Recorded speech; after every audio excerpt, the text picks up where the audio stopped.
29મી જૂનથી બર્ફીલા બાબા અમરનાથની યાત્રાનો પ્રારંભ થઈ રહ્યો છે, જે 19 ઓગસ્ટ સુધી ચાલશે। આ વખતે લોકસભાની ચૂંટણીને કારણે પ્રવાસનો સમયગાળો 60 દિવસ બદલે 45 દિવસનો રખાયો છે। યાત્રા પર જનારા શ્રદ્ધાળુઓ માટે ફિટનેસ સર્ટિફિકેટ ફરજિયાત છે। નવી સિવિલ હોસ્પિટલમાં મેડિકલ સર્ટિફિકેટ આપવાની કામગીરી આજથી શરૂ કરવામાં આવી છે, જે જૂના ટ્રોમા સેન્ટરના ગ્રાઉન્ડ ફ્લોર પર 9 થી 12 કલાક સુધી ચાલશે। આજે પહેલો દિવસ છે, એટલે મોટી સંખ્યામાં લોકો ફિટનેસ પ્રમાણપત્ર લેવા માટે આવ્યા હતા। જોકે આવતીકાલે રવિવારની રજા છે, બાદમાં સોમવારથી શુક્રવાર રાબેતા મુજબ આ કામગીરી ચાલુ રહેશે તેમ જણાવ્યું છે। હું ડોક્ટર કેતન નાયક, આરએમઓ નવી સિવિલ હોસ્પિટલ સુરત। ભરતયાત્રા માટે કઈ પ્રકારે સુવિધા ઉપલબ્ધ કરવામાં આવી?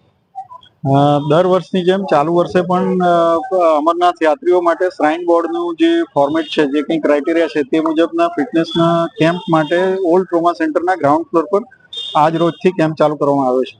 આજે સવારથી અમે ટોકન સિસ્ટમ ચાલુ કરેલી હતી। અહીંયા 6 medical officer, 2 physician, laboratory, ECG વગેરે તમામ પ્રકારની સુવિધાઓ જે શ્રાઇન બોર્ડના ક્રાઇટેરિયામાં આવે છે, એ તમામ પ્રકારની સુવિધાઓ એક જ છત નીચે ઓલ્ડ ટ્રોમા સેન્ટરમાં રાખવામાં આવેલી છે, જેથી કરીને યાત્રીઓને અલગ અલગ ઓપીડીમાં જવું ન પડે અને એ લોકોને સિટિંગ અરેન્જમેન્ટથી લઈને પાણીથી લઈને તમામ પ્રકારની સુવિધાઓ આપવામાં આવેલી છે। કેટલા લોકો લાભ લીધો? આ વર્ષે કેટલા લોકો લાભ લઈ? સામાન્ય રીતે ગયા વર્ષે પણ લગભગ 5000 જેટલા સર્ટિફિકેટ ઇસ્યુ થયા હતા। સામાન્ય રીતે 4 થી 5000 જેટલા સર્ટિફિકેટ ઇસ્યુ થતા હોય છે। ચાલુ વર્ષે પણ લગભગ એટલા તો થશે જ એવું લાગે છે। 13 વર્ષથી નાના, 75 વર્ષથી મોટા, ગર્ભવતી અને હાર્ટ પેશન્ટોને મેડિકલ સર્ટિફિકેટ અપાશે નહીં। જૂના ટ્રોમા સેન્ટરમાં ગ્રાઉન્ડ ફ્લોર પર 9 થી 12 વચ્ચે સર્ટી અપાશે। 29મી જૂનથી 19 ઓગસ્ટ સુધી યાત્રા રહેશે।